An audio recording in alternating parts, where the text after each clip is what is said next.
भारत माता की जय। वंदे मातरम। वंदे मातरम। इंकलाब जिंदाबाद।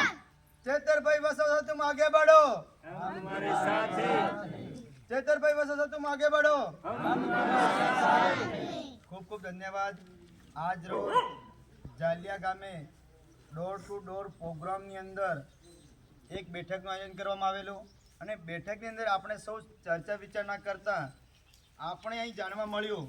કે આપણા વિસ્તારમાં આ લોકશાહીની અંદર ગુજરાતમાં અને ગુજરાતની અંદર આપણા અમીરગઢ તાલુકાનું એક જાલિયા ગામ છે એની અંદર આપણા વિસ્તારમાં 40 વર્ષ કોંગ્રેસ સત્તામાં હતી અને 32 વર્ષ ભાજપ સત્તામાં છે પણ આપણને આપણા અત્યારે આ બાળકો બેઠા છે બાળકોને જોઈએ એવું શિક્ષણનો અધિકાર પૂરેપૂરો મળ્યો છે કે કેમ મળ્યો છે મળ્યો છે આપણે માનવ અધિકાર આવે છે તો માનવ અધિકાર આપણને મળ્યા છે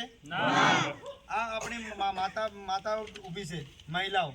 મહિલાના અધિકાર મળ્યા છે નથી મળ્યા આપણે ખેતીવાડીના અધિકાર મળ્યા છે આપણા પશુપાલનના અધિકાર મળ્યા છે આપણને સરકારમાંથી આપણે ઘરનું ઘર વડાપ્રધાનની યોજનામાંથી ઘરનું ઘર મળવું જોઈએ આપણે દરેકને ઘર મળ્યું છે નલ સે જલ યોજના આપણા ઘર નળનું કનેક્શન આવવું જોઈએ નલ સે જલ યોજનાનો પાણીનો લાભ મળ્યો છે નથી મળ્યો તો આ આટલા બધા અધિકાર આવે છે તો આ અધિકાર આપણને કેમ નથી મળતા આ અધિકાર કોણ ખાઈ ગયું આ અધિકાર 40 વર્ષ કોંગ્રેસ ખાઈ ગઈ કાગળ ઉપર બતાવીને ને 30 વર્ષથી ભાજપ સરકાર ખાઈ રહી છે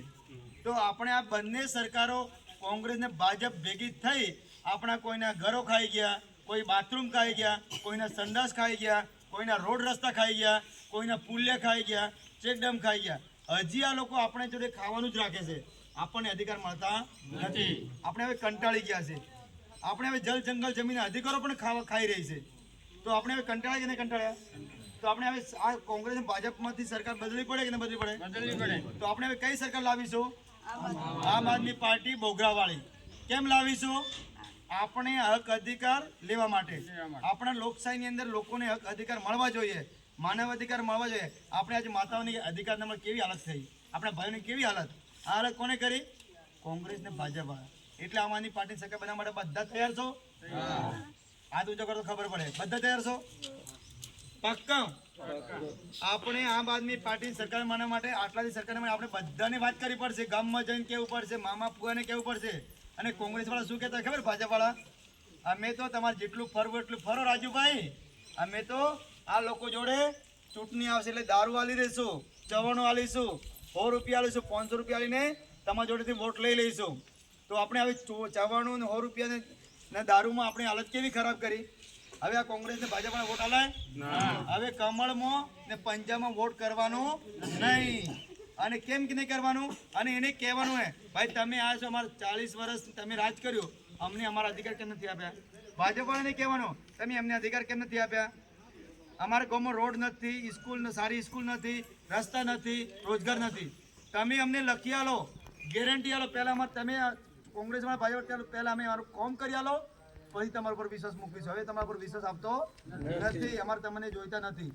તમે ગેરંટી આપતો જ વાત લખીને આપે તો જ વાત બીજી વાત જ નહીં બરોબર કે અને પૈસા આલે ને તો લઈ લેવાના પણ પૈસાથી વોટ હાલતા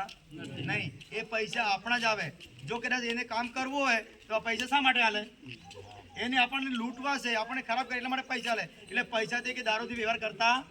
નહીં આપણે સારા માણસ આપણા ગામની અંદર સારા માણસ બોલતો હોય ભણેલો માણસ એવાને આપણે આગળ લઈ જવાના છે બરોબર કે બધાને ખબર પડી બધા મજૂરી કરશો ને પોતાના ખર્ચે મજૂરી કરવાની છે અને આપણો માણસ લાવવાનો છે આમ આદમી પાર્ટીનો ભણેલો ગણેલો લાવવાનો બરોબર માતાઓ